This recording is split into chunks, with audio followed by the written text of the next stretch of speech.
Bani Israel enggak? Karena itu saya tidak melakukan hukum Taurat. Iya, Saya hanya menjelaskan karena ayat memang ini. bukan Anda. Berarti Yesus mati untuk menebus hukum Taurat. Hukum Taurat ini untuk Bani Israel. Berarti Yesus mati untuk menebus hukum Taurat kepada siapa? Orang Israel kan? Dengar Bang. Pada waktu itu keselamatan itu hanya untuk enggak lari kemana-mana Cak Ayu. Kalau hukum Taurat itu hanya berlaku untuk bangsa Israel. Keselamatan hanya untuk bangsa Israel. Tetapi kematian Tuhan. Kematian Tuhan mati menjadi Tuhan mati. 1:9. Pandragia. Kau baca Yohanes 9.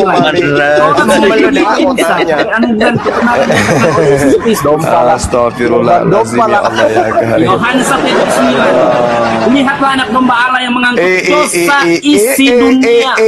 Setelah dia mati dan dibangkitkan, dia katakan kita kena itu kepada segala alam.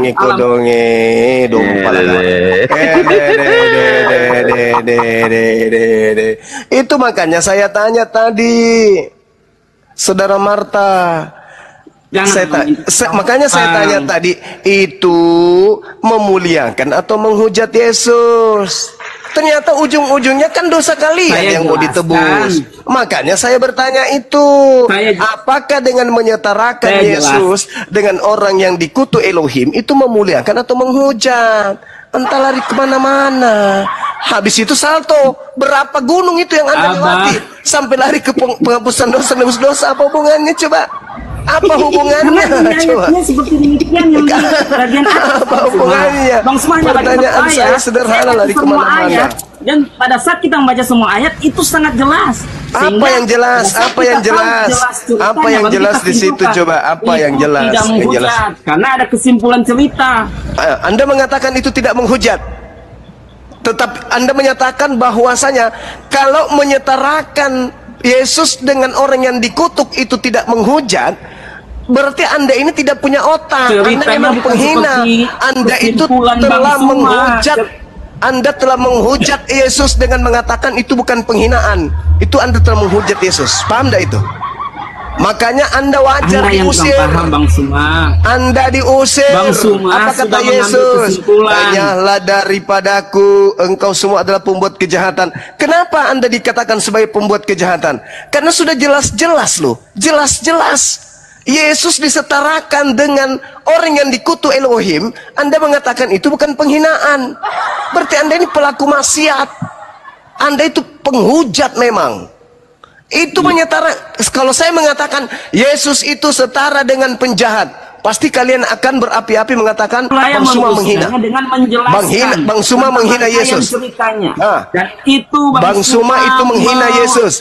Ketika saya mengatakan Yesus itu sama seperti pencuri ayam, pasti Anda mengatakan menghina Yesus. Tapi giliran Paulus yang mengatakan Yesus setara dengan orang yang dikutuk oleh Elohim, Yesus itu adalah sama seperti orang yang dikutuk oleh Elohim, Anda mengatakan itu bukan penghujatan.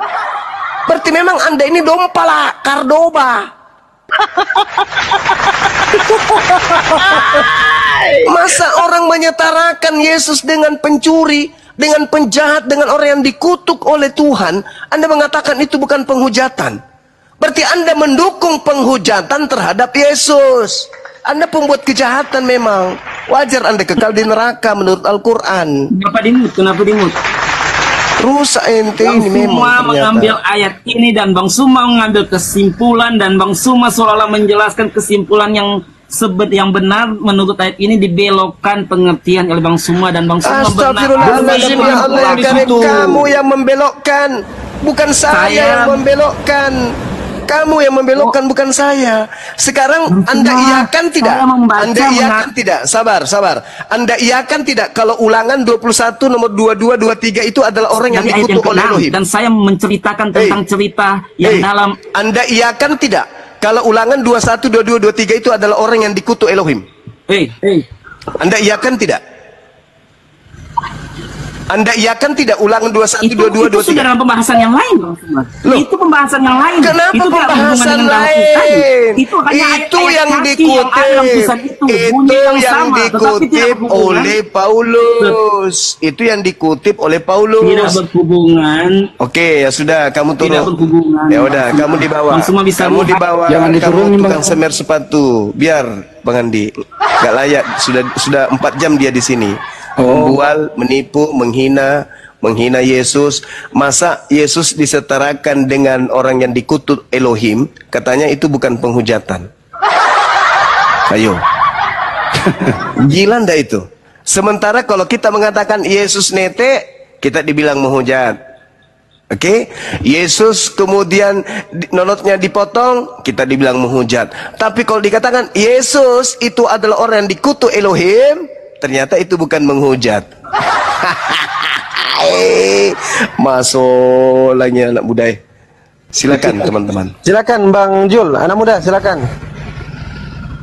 Bang Jul, buka mic-nya Bang, anak muda. Ya, Kristen Bang ya. Bang Jul. Kok ada orang kayak gitu masih hidup ya? Izin dulu Bang Andi. Ini Kang Dito disapa dulu Kang Dito. Bang Jul ini.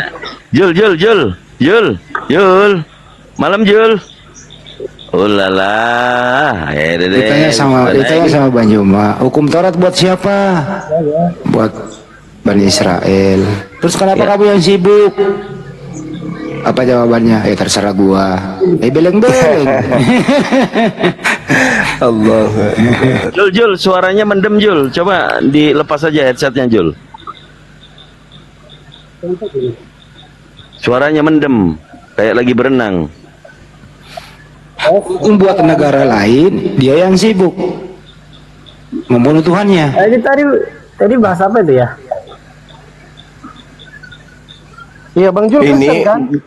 bahas ini tanah sengketa yang ada di Kerawang sana. Tanah sengketa yang ada di Golgota. Iya Bang Jul Kristen kan Bang Jul? Bang Jul. Kayaknya perdebatannya panas sekali. Hah? Bang Jul ini Kristen kan? Iya.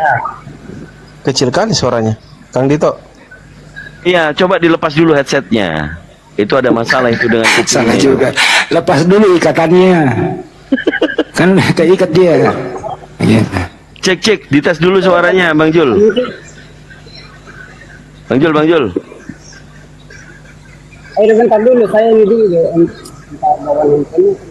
Hah? Apa ya? Nggak jelas sih. Kemana? Ya udah diturunin aja Kang Dito. Jul, pasang dulu ini Jul. Pasang mulutnya dulu, dipasang mulutnya. Jangan diturunin, ntar juga bagus. Ada informasi nih. Ini saya baru terima telepon dari Pak RT. Kata Pak RT, Banyuma harus bertanggung jawab.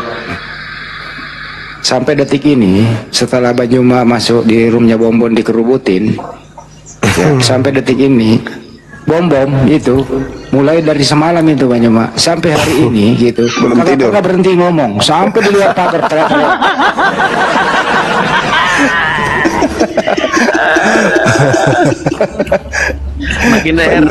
makin hilang lehernya. Lehernya makin hilang nggak? Bang Adi, kenapa Pak RT? Ini bom kenapa? Masalah apa? Saya bilang habis diskusi sama Banyuma, kasih tahu Banyuma tolonglah telepon dia. Kalau bukan Banyuma yang nyuruh berhenti, sampai satu kelurahan loh yang kerubutin dia itu. Di luar pagar sampai ke pasar teriak-teriak. Coba tuh, bayangkan. Oke, kita sapa dulu Bang Andi sebentar. Bohye, selamat malam Bohye. Islam Kristen Bohye.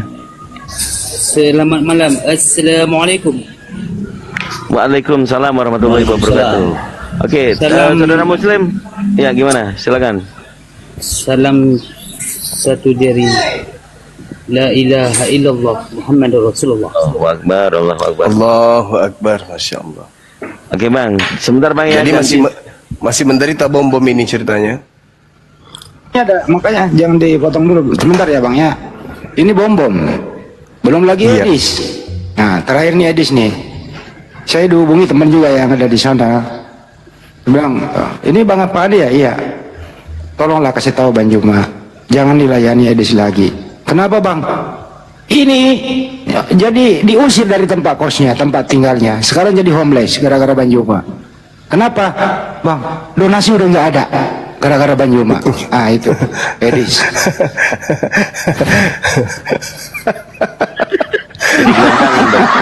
Ini kalau songkatku bagus, tiap malam saya kerubun itu komal-komal mereka, setiap malam saya datangi lagi kayak dulu-dulu. Sayangnya nih songkatku dia bisa kecilin suaranya dari sana. Nggak gini aja Bang Juma, nanti pakai laptop aja. Pakai laptop tuh lebih gede. Mereka semua itu pakai PC. Jadi gitu. kualitas DB-nya itu gede, pakai PC dia. Kalau pakai HP kan kecil tuh, pakai PC dia. Oh gitu. PC-nya dimasukkan apa itu TikTok, tapi harus download dulu ini. Jadiin Android.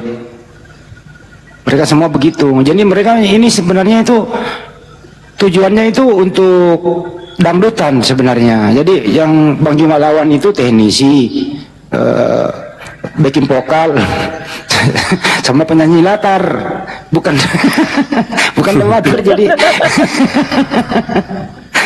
Jadi lawannya Bang Juma itu penyanyi dangdut, penyanyi latar, teknisi audio gitu loh. Mananya di situ doang. Oh gitu. Iya, mau bom tuh congornya lebarnya minta ampun. Istrinya aja mengalah. Udah tengah malam bininya bilang, Pak berhentilah, anakmu lagi tidur ini. Gak bisa, ada Bang Juma, mampu ada koin, kata dia gitu.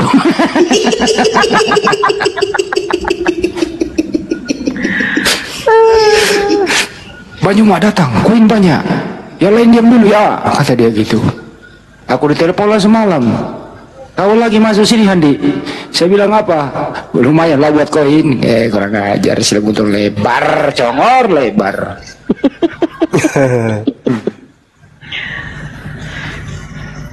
Ya, kita sapa dulu Panglima Ulun Balang. Selamat malam. Ya, salam, selamat malam. Ya, Kristen ya Bang ya? Ya, Kristen. Ya, oke, silakan. Langsung gas. Oke, ini saya mau bertanya dulu sama Bang Juma. Menurut Bang Juma sebenarnya Jibril itu makhluk atau malaikat gitu? Hah? Makhluk atau malaikat? Itu malaikat atau makhluk hidup? Malaikat itu makhluk, cu. Apa sih? Jibril itu malaikat atau makhluk Coba hidup? dibenarkan lagi pertanyaannya Pak. Manusia, Pak Panglima. Pak Malaikat Panglima, itu coba makhluk dibenarkan hidup. lagi pertanyaannya. Mana? Emang lu pikir ada malaikat metong? Iya, maksud saya Jibril itu malaikat atau makhluk hidup? Contohnya manusia gitu. Makhluk sia, apaan? Ya malaikat itu makhluk, Pak. Jibril itu malaikat. Jibril itu nama malaikat. Malaikat itu namanya Jibril, Pak. Di mana tertulis Jibril malaikat? Jibril itu nama malaikat yang bertugas Iya, menyampaikan Allah pernah wahyu. menyebut malaikat Jibril nih, di ayat berapa? Deh, ini kemana-mana nah ini. Ustadz Alif, monitor Ustadz Alif. Udah dijawab itu, nggak usah tambahin lagi. Iya. Mantap. Kalau makhluk Ada pertanyaan Ustaz Alif, itu luga tambunan itu makhluk hidup apa makhluk apa? Luga tambunan. Kalau makhluk hidup kan berarti dia bernapas. Udah dijawab. Ustaz Alif, bom-bom sama Edis makhluk hidup nggak? Makhluk hidup. Malaikat? Malaikat juga makhluk yang hidup. Ya udah dijawab Bang. Jibril malaikat bukan? Ya. Ini Bang Andi. Gimana Allah mau pernah menyebut malaikat Jibril? Ini itu kan tadi sudah dijawab ya bahwa itu memang semuanya makhluk Allah. Kau pertanyakan lebih jauh, sulit untuk Anda paham selagi Anda masih berpikir bahwa atau Anda masih menuhankan anak manusia. nggak akan ketemu jawabannya. Gini ya, saya akan bertanya. Jadi katakan, belum pernah saya jumpai ya Allahmu itu menyebutkan kata malaikat Jibril gitu. Kalau memang dia malaikat, itu otoritas mana yang dipakai dia itu? Bahkan nama malaikat Jibril itu banyak nama, memiliki nama. Tapi udahlah, Anda tahu aja itu udah dijawab. Lebih Tapi di jauh. Maryam 17 dikatakan dia manusia yang sempurnanya. Di Maryam 17.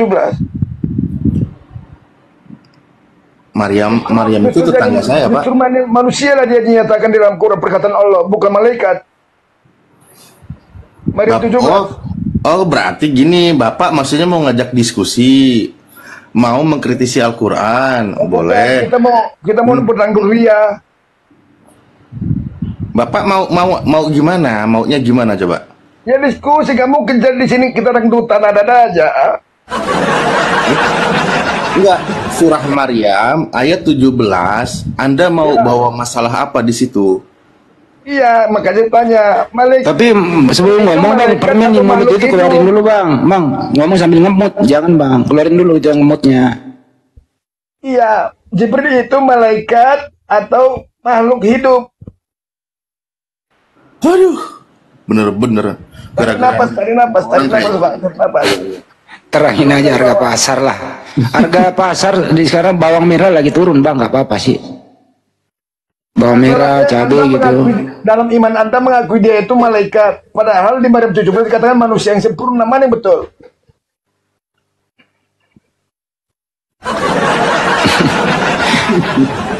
Al-Qur'annya betul, yang nggak betul itu Congor bu. Berarti Jibril malaikat. Pemahaman Anda yang nggak betul, Al-Qur'annya betul. Apa masalahnya Bapak? Jibril itu malaikat. Kan sudah dijawab Pak. Oke, di mana Allah pernah menyebut dengan kalimat malaikat Jibril? Hah? Bapak tanya. Malaikat Jibril. Ini mau nanya, mau diskusi atau mau belajar sih? Dangdutan, kita dangdutan. Ada aja. Bukan. Kalau bang di Al-Baqarah 97 tuh coba buka, bang baca tuh dengan bahasa Arabnya ya. Al-Baqarah 97, coba baca dengan bahasa Arab.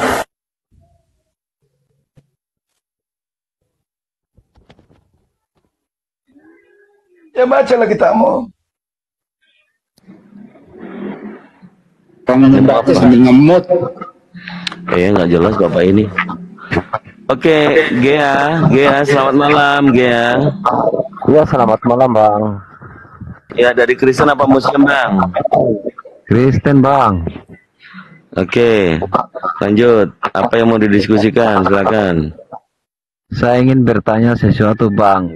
Yang ingin saya tanyakan, bagaimana caranya Jibril mengambil wahyu atau mengambil surat dari Allah untuk diantarkan ke Muhammad? Bagaimana caranya Jibril mengambil wahyu tersebut? Malaikat Jibril itu makhluk gaib, dia ciptaan Allah, mendapatkan urusan wahyu dari Allah.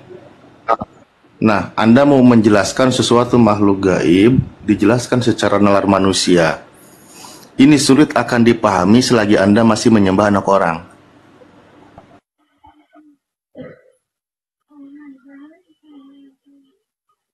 Ya, malaikat Jibril itu tidak budak. Dia mendengarkan firman, baru menyampaikan. Itu aja jawabannya. Perjalanan Jibril, kalau diingat dalam hadis, perjalanan Jibril 1 hari menempuh perjalanan menuju ke tempat Allah, sementara di bumi sudah 50.000 tahun. Pertanyaan saya, berapa kali Jibril naik ke tempat Allah mengambil wahyu tersebut atau mengambil surat tersebut? Oke, sebelum dijawab, coba dengarkan. Anda bertanya tentang Al-Quran, makna Al-Quran. Apakah Anda masih mengimani Bible Anda?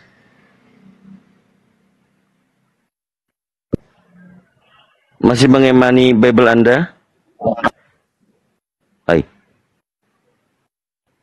Halo? Waduh, nggak mau jawab. Selamat malam, Pak Ismail. Ya, selamat malam.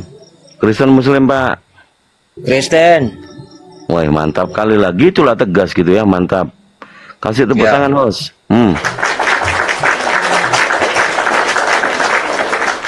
Dari gereja, Bang. Ya, dari pemimpin gereja mana, Pak? Bukan pemimpin, Bang. Oh, bukan, jemaat ya, Pak ya? Ya. Oh, oke.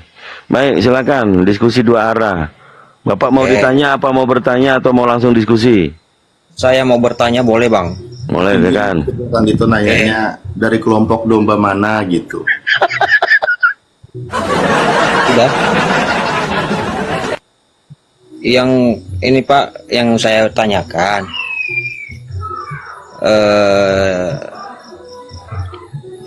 percayakah Muslim, percaya enggak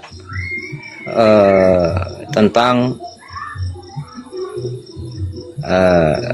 kebagaimanaan Allah itu?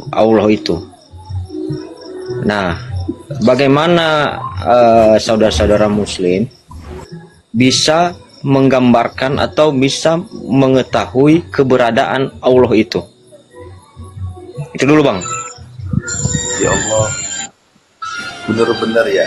Pertama saya itu gini, salut sama teman-teman Kristen memberikan pertanyaan yang jauh di atas nurul manusia, yang levelnya itu jauh-jauh sekali, yang susah dijangkau oleh manusia, tapi masih ngurusin atau menyembah anak orang. Dan saya di situ belum dikritisi, belum dipahami, makanya saya bingung. Oke, saya kembali kepada pertanyaan Anda. Ketika Allah Subhanahu wa Ta'ala berfirman menjelaskan bahwa Allah itu tidak ada yang sama dengan ciptaannya. Semua kullu ma siwallah hadisun, semua selain daripada Allah itu adalah makhluk yang diciptakan oleh Allah. Nah, maka Allah itu yang ahad, yang esa, tidak sama dengan makhluknya. Tidak sama dengan makhluknya, satu pun tidak ada persamaan.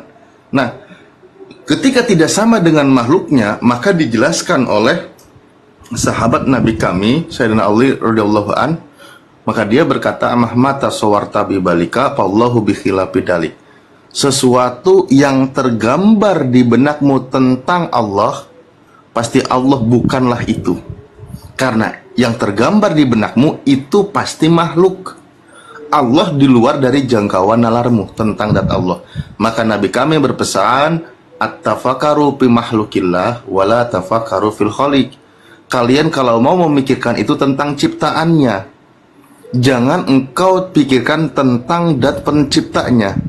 Kenapa? Karena tidak akan terjangkau. Nah, sekarang membahas tentang ciptaannya saja, ciptaan Tuhan, manusia belum selesai memikirkannya sampai manusia itu sudah mati. Gitu loh. Ketika manusia sudah memahami tentang ciptaan Tuhan, maka manusia itu nanti akan memahami siapa Tuhannya. Ini tentang ciptaan Tuhan dulu nih. Ya nggak usah jauh-jauh deh kayak gitu. Ini dipahami pertanyaan jawaban saya, Pak ya? Ya boleh. Jadi begini, Bang. Saya sudah paham. Artinya kita nggak bisa membicarakan pencipta kita sendiri. Itu maksudnya, Abang, ini penjelasan Abang. Kita nggak boleh mengetahui siapa pencipta kita, siapa yang, kenapa kita manusia ini kenapa ada. Itu maksud Abang. Itu penjelasan. Oh, boleh, itu boleh. Nah, tadi kan Abang bilang seperti itu. Kita nggak usah memikirkan siapa pencipta kita. Oh, sebagai manusia. Itu harus. Siapa pencipta kita dipikirkan dan dijelaskan siapa Allah. Nggak iya, boleh makanya itu pertanyaan seperti apa. Iya, makanya Bang, saya bertanya. Yang saya lah, kan Anda yang bertanya, kenapa Anda yang banyak ngomong? Coba buat pertanyaan dulu satu, habis bertanya diem. Silakan bertanya lagi. Ya, penjelasan Abang Alif. Jangan disanggah, bertanya aja. Baik. Oke. Sudah Bang ya? Ya, silakan bertanya. Sama siapa saya bertanya ini? Sama orang lah. Iya, harus itu orangnya, sama Bang Andi. Sama Ustadz Alif itu ada di atas Ustadz. Ya udah, jangan jawab kalau kita diskusi. Saya yang ngatur, karena kau bertanya, orang menjawab, kau juga ngomong. Bang moderator bukan? Saya yang punya room. Oh, sip. Lama-lama juga nih kau ini. Silakan bertanya, buruan. Oke bang. Ya jangan marah-marah lah bang. Kita kan nggak tahu gitu. Jadi Bang Alif, Kalau menurut abang seperti itu, berarti intinya kita nggak usah memikirkan Allah itu siapa pencipta kita. Kan udah tahu pencipta kita itu kan Allah. Kalau dalam Kristen itu Allah. Nah, saya ingin mengenal bagaimana keberadaan pencipta kita itu. Itu yang saya sampaikan tadi. Ya udah cukup dijawab. Bagaimana keberadaan sang pencipta itu? Diam, silakan Ustaz. Baik, terima kasih. Nah, ini tolong Anda akan mengenali dan pahami apa yang saya jawab ya. Saya akan jawab singkat. Kan tadi sudah disampaikan tentang zatnya, tentang esensi Tuhan itu seperti apa, bagaimana itu manusia tidak akan menjangkau. Maka tadi suruh mengenali ciptaannya. Contoh, Allah berfirman di dalam Al-Quran. Ini salah satu contoh keajaiban dari tanda-tanda kekuasaan Allah. Allah menciptakan manusia, Nabi Adam, tanpa ayah dan ibu, istrinya Nabi Adam Siti Hawa tanpa ibu, lalu Allah menciptakan Nabi Isa alaihissalam atau Yesus tanpa ayah. Tunggu dulu, Bang. Mohon jawab secara agama Islam. Ya, karena diam dulu, itu agama Islam. Udah dijawab. Diam dulu, diam. Karena dia mengambil dari diam dulu, orang masih menjawab. Tolong dulu jawab. Bosa penjawaban abang itu. Orang masih menjawab, diam dulu. Diam. Silakan Ustaz, selesaiin dulu. Ya, itu tadi saya kasih contoh.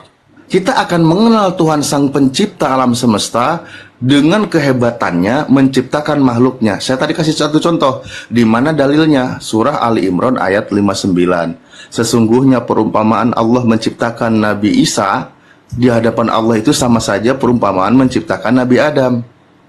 Nah, dengan berfirman jadilah dia. Tuhan menghendaki, Tuhan berfirman jadilah Nabi Isa, jadilah Yesus, maka jadilah apa yang dikehendaki oleh Tuhan. Nah, hasil ciptaan Tuhan yang ajaib itu, yang hebat itulah Sang Pencipta yang menciptakan dia. Nah, hanya di sini ada yang salah paham. Manusia yang ajaib itu proses penciptaannya dituhankan oleh Kristen. Nah, di sini poinnya, selagi Anda orang Kristen menuhankan ciptaan orang yang penuh dengan keajaiban dan mujizat, gitu kan? Maka sejauh itu Anda akan terkungkung akal sehatnya. Oke. Udah dijawab, mau disanggah atau pertanyaan lanjutan? Silakan. Sanggah sedikit boleh, Bang? Ya, silakan disanggah. Oke. Kalau misalnya abang mengambil jawabannya dari Bible, ya oke saja, karena di dalam Al-Quran pun dijelaskan bahwa harus mengimani dan membaca-baca kitab Taurat, Mazmur dan Injil. Ya, oke lah. Cuman ada sedikit yang nggak bisa saya terima dengan jawaban Bang Alif ini. Oke lah, itu kan hak saya mau menerima mau enggak. Yang sudah saya sanggah bahwa penjelasan abang itu seharusnya berkaitan juga dengan Bible. Ya, berkaitan dengan Bible. Udah cukup. Pertanyaan kedua selanjutnya masih ada. Oke, satu lagi, Bang. Ya, silakan. Tapi habis ini jangan pergi ya, ditanya ulang. Tanya balik, ya. Silakan. Ya.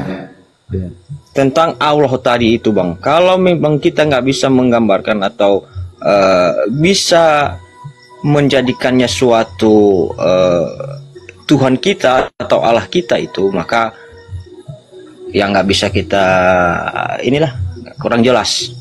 Jadi tolong sedetailnya sepemahaman dari Muslim mengenai Allah itu bagaimana sih dia gitu. Oke, Bang. Oke, saya jawab. Maka kita akan mengenal Allah. Tentang Allah itu, apakah Allah itu ada? Tentu ada. Siapakah Allah itu? Jawabannya Rabbul Alamin, Tuhan semesta alam. Apakah dia maha kuasa? Iya. Mana dalilnya? Innahu atau innallaha ala kulli syai'in qadir. Apakah dia maha melihat, maha mendengar, maha mengetahui? Betul. Apakah dia maha pengasih, maha penyayang? Betul. Itu semua dalilnya ada. Saya sebutkan satu-satu nanti kelamaan. Itu semua dalilnya ada. Dan Allah tadi yang menciptakan segala sesuatu. Kan gitu. Kenapa tadi saya mengatakan menciptakan Yesus? Oke. Anda apakah percaya sama Bible? Kalau Anda percaya sama Bible, Anda mestinya percaya kalau Yesus itu adalah ciptaan Allah. Di mana buktinya? Wahyu 3 nomor 14. Inilah firman dari Amin, saksi yang setia dan benar, permulaan dari ciptaan Allah. Di situ Yesus mengaku kalau dirinya ciptaan Allah. Pertanyaan saya, apakah teman-teman Kristen ini percaya kalau Yesus itu ciptaan Allah? Nah, ini yang repot. Mau bagaimana kita membahas begitu jauh tentang Sang Pencipta yang Maha Kuasa alam semesta yang luas ini aja, belum sampai manusia memikirkannya, mau memikirkan tentang esensi Tuhan. Sementara Anda sendiri masih menuhankan anak orang yang pernah dikandung di dalam rahim selama 9 bulan, lalu dia tumbuh besar digendong oleh ibunya. Itu selama masih Anda tuhankan, maka sulit bagi Anda untuk menerima kebenaran yang sejati. Oke, cukup. Boleh Anda ditanya balik, bro? Terserah lu mau jawab apa, nggak usah disanggah. Boleh? Sanggah dulu, Bang. Sanggah dulu, Bang. Boleh saya sanggah dulu jawabannya? Oh ya, silakan disanggah dulu. Kalau misalnya Bang Alif, kalau misalnya Tuhan, maksudnya Allah itu bisa maha mendengar, maha melihat, atau maha berkuasa, ya, buktikan atau bisa nggak dia berbicara kepada manusia? Oke, sudah pertanyaannya? Oke, ya? Musik siapa ya? Oke. Ya. Ada suara musik siapa ya? Musik siapa ya? Ya. Ada suara musik siapa ya? Musik siapa ya? Hostnya itu doubling. Halo, Pak Ismail, pertanyaannya sudah diulang lagi. Levandi doubling.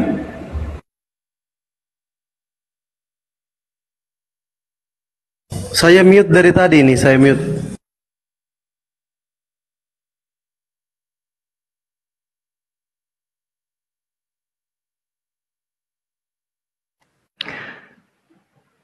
Halo Pak Is. Udah aman. Diulang. Ya. Pertanyaannya diulang Pak Is. Oh ya, kalau misalnya Abang menyampaikan tadi bahwa Allah itu maha melihat, maha mendengar, maha apalah semuanya. Jadi manusia itu bisa berbicara atau bisa mendengarkan suara Allah itu enggak ya? Oke, kita dan melalui apa? Menjawab itu berdasarkan Sang Pencipta itu sendiri, bukan pakai asumsi saya. Surah 42 ayat 51, di situ Tuhan kami berfirman menjelaskan bagaimana dia berkomunikasi dengan manusia. Bismillahirrahmanirrahim. Wa makana libasharin ya. Allah tidak mungkin berkomunikasi dengan makhluknya. Wa makana libasharin ayu kalimahullah, berkomunikasi dengan makhluknya, manusia yang ada dagingnya ini manusia, kecuali dengan 3 cara. Itu cara Tuhan berkomunikasi dengan manusia. Illa wahyan, kecuali dengan cara apa? 1, memberikan wahyu, memberikan pemahaman kepada manusia. Apa yang Tuhan sampaikan, yang Tuhan kehendaki. Itu cara Tuhan. Manusia diberi pemahaman. Illa wahyan aw miwara'il hijab, atau dari belakang tabir atau dari balik tabir. Tuhan menyiapkan tempat untuk berkomunikasi dengan makhluknya. Contohnya dengan Nabi Musa, Tuhan berkomunikasi. Aw yursilar rasulah, atau Tuhan mengutus utusannya. Siapa? Malaikat Jibril. Malaikat Jibril yang menyampaikan pesan dari Tuhan kepada makhluknya yang dipilih. Nah, itu cara Tuhan berkomunikasi dengan makhluknya. Di luar dari itu, saya tidak boleh asumsi. Karena itu Tuhan sendiri yang menyampaikan. Anda tadi sudah tahu atau belum kalau Yesus itu ciptaan Tuhan? Oke Bang, lanjut nanti Bang ya pertanyaan. Satu lagi pertanyaannya. Udah Bang, udah cukup. Cukup Bang, kita lagi yang nanya kepada Anda satu. Nanti dia nggak melebar. Izin Ustaz, sama pertanyaan yang sama nih ya. Siap. Bagaimana bentuk sekarang? Bentuk sekarang nih, yang sekarang ini nih. Bentuknya Yesus itu, bentuknya Bapak Yesus, bentuknya Bapak, bentuknya Roh Kudus sekarang ini. Bagaimana bentuknya? Silakan. Bentuknya? Iya. Kalau Allah itu adalah terang yang tak bisa Saya nanya Allah, dengerin pertanyaannya. Bagaimana bentuknya Yesus sekarang? Bagaimana bentuknya Bapak sekarang? Bagaimana bentuknya Roh Kudus sekarang? Silakan. Yang bisa saya jawab Bang, bentuk Roh Kudus. Yesus nggak bisa? Ya saya belum melihat secara kemanusiaannya bang, tapi secara itu ya, dalam mimpi atau dalam nggak bisa secara kita melihat secara nyatanya bang, nggak bisa. Saat ini tidak bisa kita melihat. Oke, satu-satu dulu. Kalau begitu, bentuk Roh Kudus apa? Silakan. Nah, kalau bentuk Roh Kudus adalah langsung ke dalam diri kita bang, dalam hati kita, yang berbicara keberadaan. Bentuknya saya maksud bentuknya. Ya, kita nggak bisa menjelaskan secara ini bang. Nggak bisa dijelaskan. Baik, udah. Sama seperti abang, sama seperti udah cukup dulu gantian udah. Iya, saya jelaskan. Bisa menjelaskan. Kalau bapaknya Yesus bentuknya apa? Saya jelaskan bahwa Roh Kudus itu kita nggak bisa menggambarkannya saat ini bang, karena ya udah nggak bisa, berarti udah cukup. Sama ini nggak bisa. Kalau bapak sendiri bentuknya bapak gimana? Saya menjelaskan kalau Roh Kudus, keberadaan Roh Kudus itu kita nggak bisa melihat. Saya nggak nanya keberadaan, saya nanya bentuknya. Kalau Anda menyatakan ke bentuknya bagaimana? Ya udah nggak bisa ya, berarti nggak bisa dijawab. Cukup. Kalau bentuknya bapak bagaimana? Terang. Nah, bentuknya terang itu nggak berbentuk. Iya, terang nggak bisa dihampiri. Oke, nggak apa-apa. Seorang manusia pun tidak ada yang melihatnya. Oke, saya nggak nanya bisa dilihat apa enggak, bentuknya saya tanya. Itu bentuk terang. Seperti bola lampu gitu? Ya, iya, tapi nggak bisa dihampiri dia. Oke, Bapak di surga seperti bola lampu dah. Ya. Bentuk Yesus? Jangan menggambarkan seperti bola lampu, bang. Seperti apa terang itu? Saya udah sebutkan bahwa tidak bisa digambarkan. Oke, tidak tahu juga. Dia terang. Udah terang. Cukup. Kalau bentuknya Yesus? Secara kemanusiaannya pasti ya berbentuk manusia, bang. Oke. Yang mana Tuhanmu di antara ketiga bentuk itu? Semuanya. Berarti Tuhanmu tiga? Bukan tiga, satu. Saya ulang ya. Roh Kudus tidak tahu bentuknya. Bapa bentuknya terang, Yesus bentuknya manusia. Ada tiga bentuk. Dengerin dulu, izin ya. Roh Kudus, kamu tidak bisa menjelaskan bentuknya. Bentuk Bapa itu terang, bentuk Yesus manusia. Ada tiga bentuk yang berbeda. Yang mana Tuhanmu di antara ketiga bentuk yang berbeda ini? Kalau pertanyaan abang seperti itu, tanpa penjelasan, ya sama-sama saya nggak bisa menjawabnya, bang. Ya udah jelaskan aja, kami tunggu kok. Silakan. Jadi keberadaan Bapa itu atau Allah itu adalah di surga. Saya nggak nanya keberadaan, saya ulang ya bahasa Indonesia nih. Bentuknya Roh Kudus kamu nggak tahu, bentuknya Bapa terang, bentuknya Yesus manusia. Ada tiga ini sosok yang berbeda bentuk. Pertanyaannya adalah, yang manakah Tuhanmu di antara ketiga bentuk semuanya, ini? Bang. Semuanya. Saya kan sudah jawab semuanya. Berarti Tuhanmu ada berapa itu kalau semuanya? Ada berapa jumlahnya? 3 dalam 1. Saya ulang lagi. Nah, ulang-ulang terus lah pertanyaan. Ada apa arti semuanya itu? Melebihi dari satu atau satu? Makanya saya jelaskan artinya, bang. Nggak usah dijelasin. Di antara ketiga itu jumlahnya berapa? Seperti anak SDA aja kita. Iya nggak apa-apa. Di antara ketiga itu jumlahnya ada berapa? Nanya lagi, kan udah tahu 3. 3, udah. Kamu 3, selesai Ustaz. Gitu dong, gampang kan? Nah itu kan menjebak pertanyaan. Ya kayak Maman bilang penjelasan. Teman-teman diam dulu. Makanya bang, paham kamu. Menjebak. Lanjut dong Andi. Bertanya lo menjebak sih. Lanjut. Udah sabar bang, sabar. Lanjut sabar, udah bang, selesai. sabar. Lanjut. Sabar bang Usman. Sabar ya. Iya. Seperti itulah kalau ini ujian kawan. Kadron itu bertanya seperti itu. Jadi hanya sebatas itu pertanyaannya untuk mengolok-olok atau mengejek. Bang, apa ini namanya Ismail loh. Namanya Ismail. Saya berdoa kepada kalian semua di sini yang ada di Komal ini supaya Tuhan Yesus menjamah kalian dengan Roh Kudus, ya. Iya. Sehingga kalian bisa bertobat dan mengerti. Karena di dalam Alkitab mengatakan bahwa bro, kalau kau berdoa, bagaimana mungkin kalau kau berdoa, siapa yang mengabulkan doa di antara ketiga bentuk itu?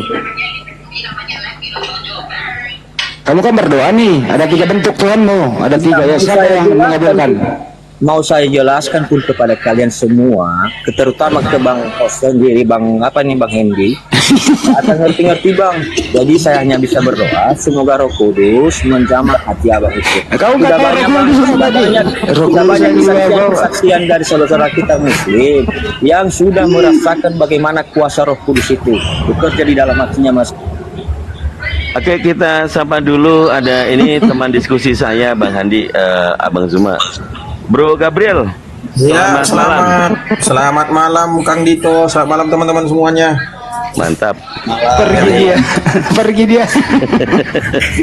Menjebak katanya orang. Mana kabarnya Kang Dito? Enggak datang lagi sibuk ya? Lagi sibuk. Kita diskusi. Ya, aman. Ini silakan dengan abang saya, gurunda kita Bang Zuma, mungkin mau diskusi, silakan. Tentukan tema, silakan. Ya silakan, saya ikut aturan aja. Saya di sini tamu ya. Saya mau ditanya, mau bertanya pun bisa. Saya bertanya pun boleh.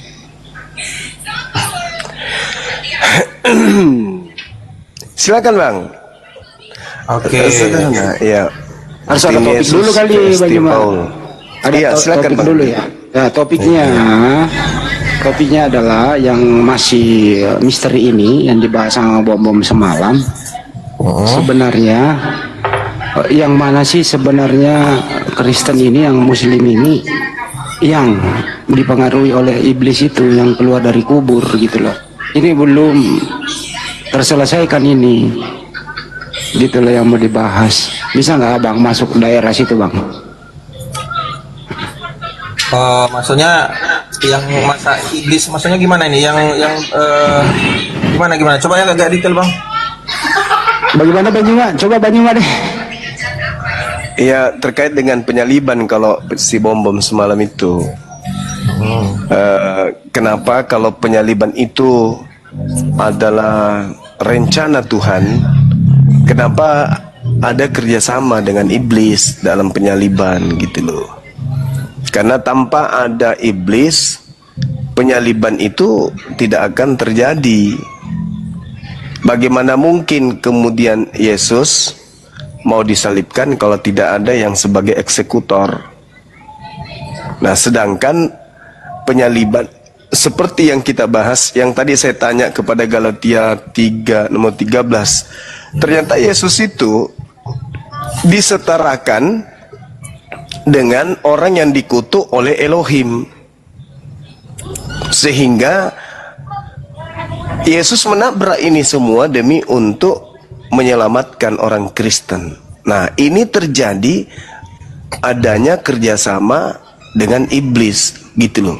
Jadi dengan kesimpulan, iblis ini adalah pahlawan bagi orang-orang Kristen.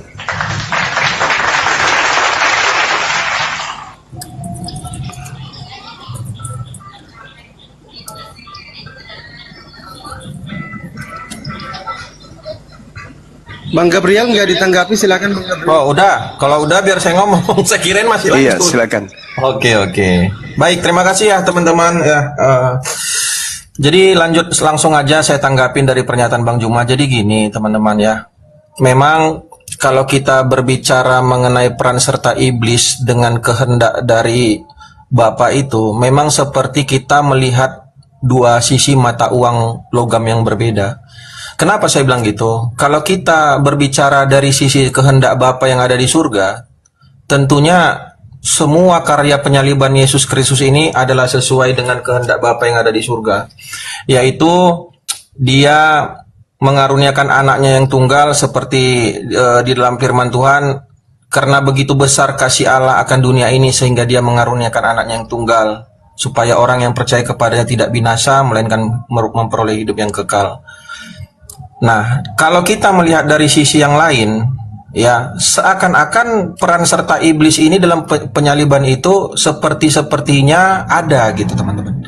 Nah, tetapi perlu kita tahu dari asal muasal iblis, kenapa iblis juga sebagai penguasa di dunia, itu berdasarkan asal muasalnya dari Kejadian ayat 3, Kejadian 3 14 sampai 24. Nah, di sana diceritakan bahwa asal muasal penciptaan manusia itu adalah ketika manusia jatuh ke dalam dosa, di mana iblis atau ular pada saat itu yang merayu manusia pertama untuk melakukan pelanggaran terhadap perintah Tuhan, sehingga iblis ular penyesat diusir bersama-sama dengan keturunan Adam dan Hawa ke bumi, ke dunia. Maka dari saat itulah si iblis itulah yang menjadi penguasa di dunia. Ya, maka peran serta iblis kepada manusia itu tidak akan pernah lepas, Bang. Ya, jangankan di dunia, di pada saat di Taman Eden aja dia memiliki kehendak untuk merayu ciptaan manusia gitu loh. Itu. Nah di dunia manusia sudahlah melakukan pelanggaran Tuhan, ya bergabung bersama iblis. Nah, semakin lama semakin jatuh ke dalam dosa. Nah, seperti itu. Jadi Tuhan mengutus utusan-utusannya, yaitu nabi-nabi yang menyampaikan firman-Nya kepada manusia, tidak juga berubah berbalik ke jalan asalnya. Dan Tuhan menyatakan, aku sendirilah yang akan menyatakan diriku kepada umat manusia, dan dia akan lahir dari perawan Maria, dan seterusnya itu ada di dalam nubuatan tentang Yesus. Nah, itu yang pertama, Bang. Yang kedua, bahwa kalau kita berbicara mengenai peran serta iblis ke dalam karya penyaliban, sebenarnya kalau kita secara detail kita lihat, sebenarnya iblis ini juga sudah merayu bahwa Yesus itu tidak akan bisa menanggung semuanya itu. Beberapa kali Yesus dicobai di padang gurun, dia dicobai di padang gurun, dicobai di tempat-tempat yang selain dari di padang gurun juga dia sering dibisikin sama iblis, misalkan, kau tidak akan sanggup menanggung itu semua. Udah, akulah penguasa. Kalau kau sembah aku akan memberikan itu semua kepada kamu. Itu pesan dari iblis. Tetapi apakah itu terlaksana? Tidak, Bang.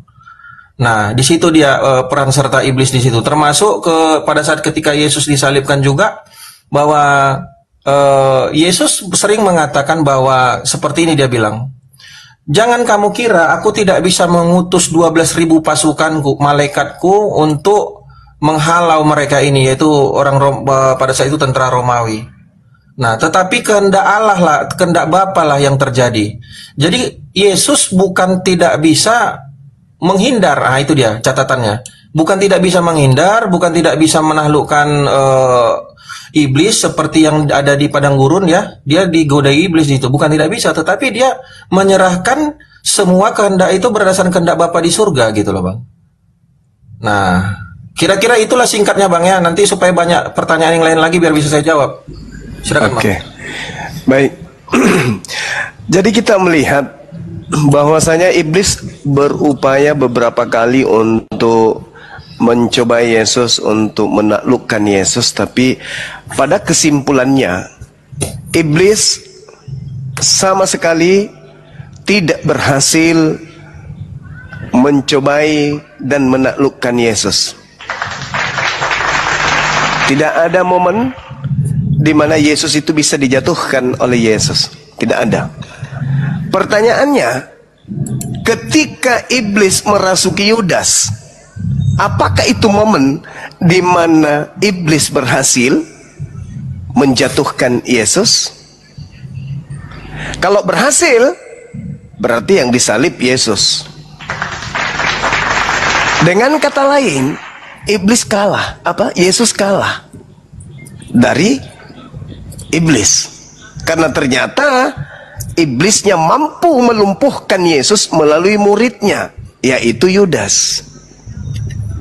Karena dalam Yohanes 12 jelas sekali tertulis bahwasanya Yudas berkhianat kepada Yesus. Nah, ketika dia berkhianat, itu upah daripada iblis telah merasukinya. Kalau ternyata Yesus berhasil dikhianati dan berhasil sampai kepada kematian di atas tiang salib, berarti iblis berhasil. Boleh saudara mengaku bahwa ya memang seperti koin yang saling menguatkan antara sisi lain dengan sisi yang lainnya. Tapi apakah betul? Tadi Anda mengatakan bahwasanya kehendak Bapa yang terjadi, bukan kehendak manusia. Nah, kehendak Bapa, apakah mau agar orang benar ini dibunuh? Atau kehendak Bapa jangan bunuh orang benar?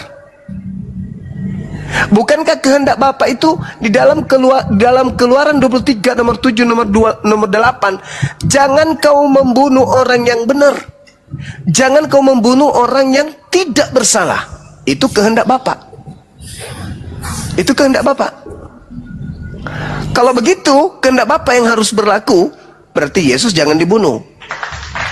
Kalau terpaksa juga harus dibunuh oleh orang-orang yang kerasukan setan, apa upaya Bapak menjalankan sesuatu yang dia kemudian tidak inginkan? Membiarkan atau menolongnya?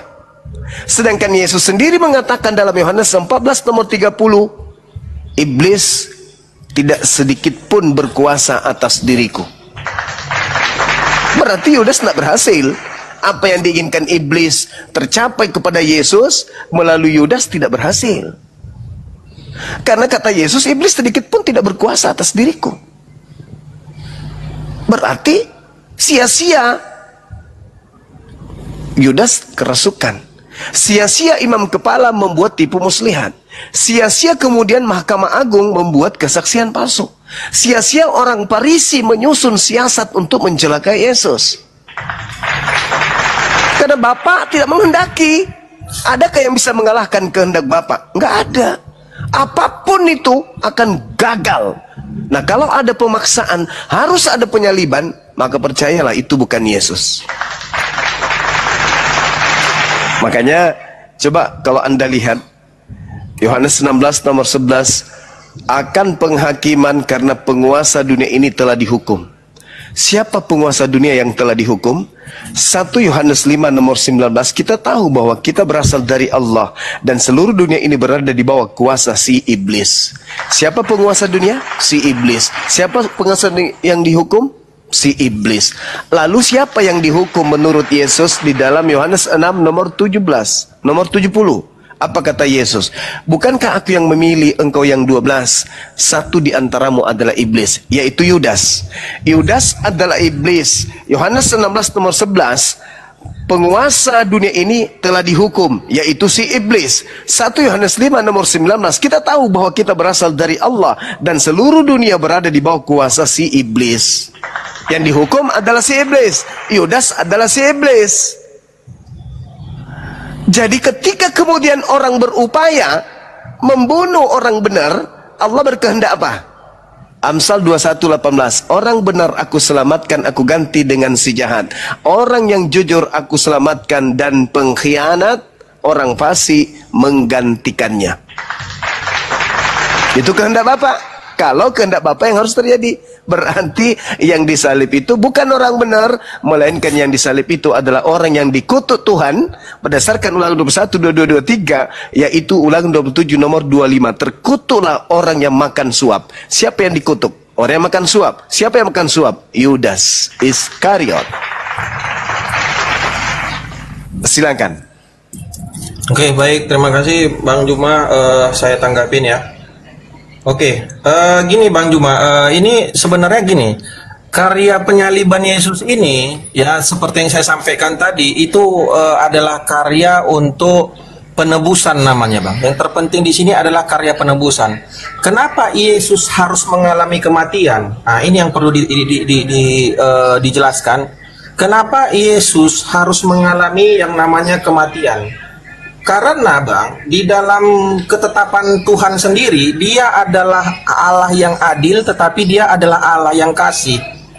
Jadi ketika dia Allah yang kasih, walaupun manusia sudah jatuh ke dalam dosa, maka Tuhan itu tetap mengasihi yang namanya ciptaan, yaitu umatnya, yaitu anak-anaknya.